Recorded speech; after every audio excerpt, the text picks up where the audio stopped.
In our first example, we took a photo of my son and put him on a new background. Well, this fellow actually probably is a better candidate for going on the Hawaiian background. So let's try to see how we can put him, extract him out of here. So I'm going to take a quick moment to look at this and go, okay, it's got some definite hard edges that are a candidate for either the quick selection tool or the magnetic lasso tool, and then some potentially challenging stuff in here, and also the flame. So I'm going to again approach this in a couple of pieces.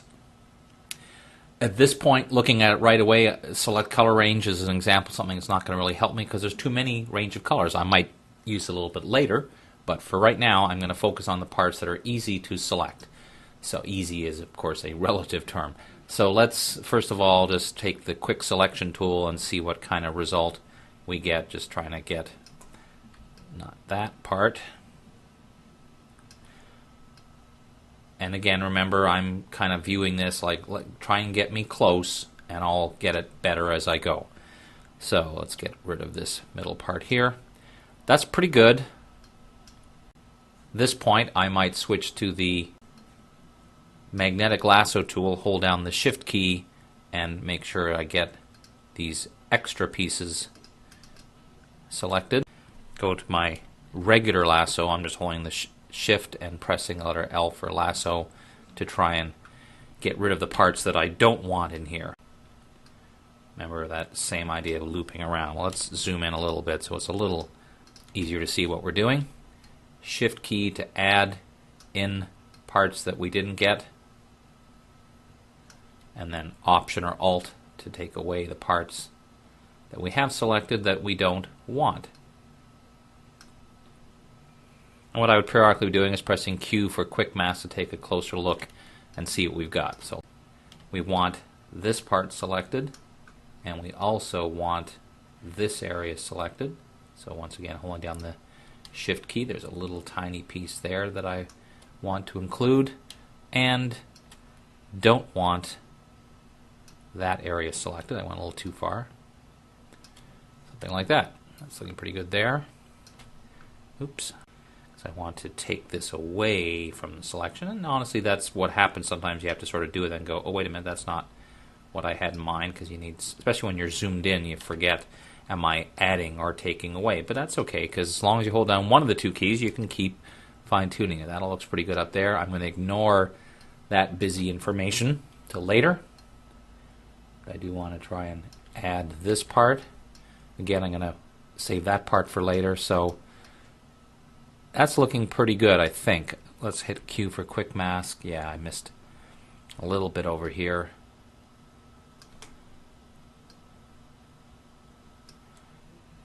That looks a little better. Still not quite the way that I want here. That's a little better. So let's put that on a layer by itself. Command or Control J. See what we've got. Looks pretty good. But I'm still missing a few pieces here and there. So we're going to hide that and come back. And this is where I might try using color range. I'm going to go in. Remember, we can identify an area that we want to work on. So I've selected roughly around the flame. Then I'm going to go to color range and see if I can't hold down the shift key and add in some of these. That was not a good choice there. Bits and pieces. Probably move the fuzziness down because I'm trying to get just most of the flame here. And now at this point I would probably hold down the shift key and just try and get a little more of this and take away the parts that I don't want. And once again put that on a layer by itself. And it's supposed to be semi-see-through, flamey-like, so I'm okay with that. Now, for this, the most challenging part will be this area in here. So what I'd probably consider doing is making a rough selection to say, really, that's what I want to focus on. So let's take that, put it on a layer by itself, and hide everything else. Now, whatever we do next will give us an opportunity to just focus on those areas. So let's just see, out of interest, if I go to color range, put this to none for a second, and start to pick up some of the colors I want in here of the green. See, very quickly I'm getting some of the background. So what I may want to do is to try and separate that in some way. So for example, this is where we could temporarily add adjustment layers.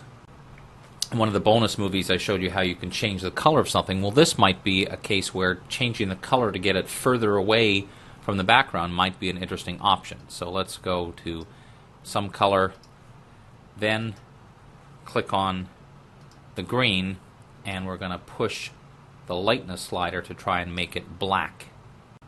Maybe saturate a bit more to make it a more saturated black. The hue slider is not going to really do much for us in this particular case. I might also try and add a vibrancy slider to see if that's going to do anything. It doesn't really, well, it helps a little bit I think, but not a huge amount. So let's go back to our layers palette. Now I could go and try a couple things. For example, click on the layer thumbnail. Now go to our channels palette and see if there's a channel. That red actually looks pretty good, so let's try duplicating that. Use levels and see if we can't push this up a little further. Something like that. It's not bad. I mean, the biggest challenge is there's still that line in there all the time, no matter what I do. So that's just something we have to try to live with. This point, I might again try select color range on this and see what we're getting.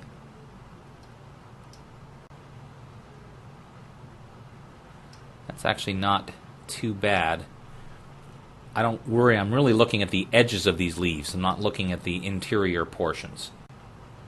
So now that I have a selection, I go back to RGB, back to my layers, and then hide these two, because now it might be a little easier for me to zoom in and really just take away the parts I don't want. I don't want this area here, or this area here, or this one here.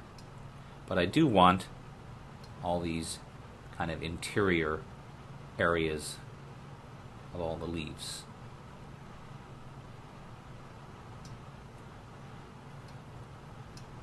Now I'm doing this with the lasso tool with the shift key held down to add parts in, or option to take them away. Of course I could also look at it from a quick match standpoint and see what parts still need to be added in. So we'll just add a few little pieces here. Not really worried about this part down here because on my original selection on this layer I went far enough to get that. I do need to do a few little things down here though to get rid of these parts of my selection that I don't need. Something like that. I'm still going through this relatively quickly, but this is also relatively real world in terms of the things I would try to see if it's going to work or not. So I'm pretty happy with the way that looks, I think, so let's try it. Duplicate it. Take that one away. That's not bad. Push it up on top and then combine it with that. Now, one thing that you can try, anytime you take a piece of a layer like that and jump it onto a layer by itself, is to try duplicating it. And you see when you do that, it often adds a little bit more. In this case, I don't think I like what it's added, so I might not do that. So now I've got the three layers that I want to bring over to my other background. Now what I probably do in this case, there's a number of possibilities, but one of the things I might try is to take these three layers, right or control click and choose convert to smart object. Then when I take my move tool, drag it, hold on top of the background, you'll see that it's done a pretty good job. I like the way that's looking. Now it happens to blend in pretty well, and this is a good case in point where we could have spent hours trying to get a perfect selection and realize that we're putting it against something where a lot of the background is green anyway and you won't even really see the difference. But I'll try and put it somewhere where you can see it's doing pretty good. I'm not terribly thrilled about the way the leaf works, but I could try to fix that up a little bit. This is a smart object. That means if I want to tweak anything, I double click on this and it will open up the individual layers. So if I decided that there was a part that I needed, for example, to take my lasso tool and just fix up this bit here, whatever it might be. Then I close it and save it, pops it back. Because it's a smart object, it also means it has the ability to do smart filters, so I could do Gaussian blur. Now it's going to blur everything at first. I'm really just paying attention to the flame because I want it to be a little more blurry. So let's actually move over here to that part. Click OK. Now initially it's going to make everything blurry. I'm going to take the mask that goes with Smart Filter, invert it so it's black, then take my paintbrush. I make sure it's just back to normal mode. I want white as my foreground color, and I'll probably also use a softer brush, maybe a little bigger, and wherever I want it to be blurry, I'm taking the mask and painting white to reveal that part, so that part becomes blurry. It's pretty subtle. Let's zoom in a bit maybe so you can see it.